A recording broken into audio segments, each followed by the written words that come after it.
Vous ne la connaissez peut-être pas encore, mais la rosalie des Alpes est un insecte qui peuple le marais poitevin.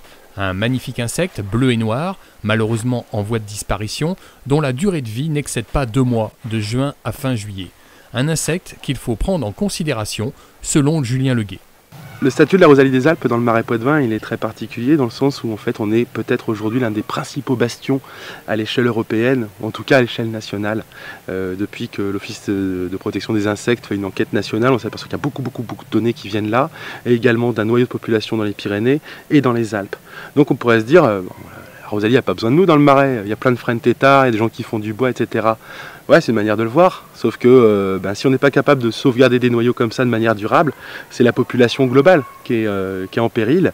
Et donc la Fresnay a lancé une opération cette année pour justement faire prendre conscience à l'ensemble des habitants justement de ce joyau, de cette chance qu'on avait de pouvoir cohabiter avec cette bestiole-là.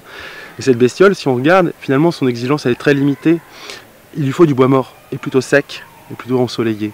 Et donc on propose cette année, et puis pour les années à venir, de reproduire ce qu'on fait sur notre éco-camping de la Grève depuis 11 ans. C'est quand on fait un petit peu de bois de chauffage, de laisser une bûche par-ci, une bûche par-là, pour qu'elle puisse s'y reproduire à la belle saison.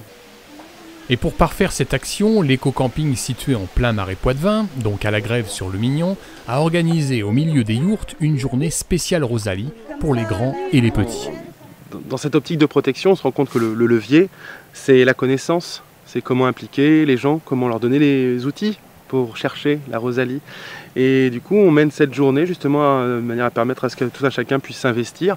Et puis c'est la fête de la rosalie, donc on a fait, c'est la rosalie dans tous ses états. On propose plein de petits ateliers. On va pouvoir faire une rosalie en land art avec ce qu'on trouve dans le camping. On va pouvoir sérigraphier des t-shirts avec des copains qui sont sérigraphistes et qui sont passionnés d'insectes.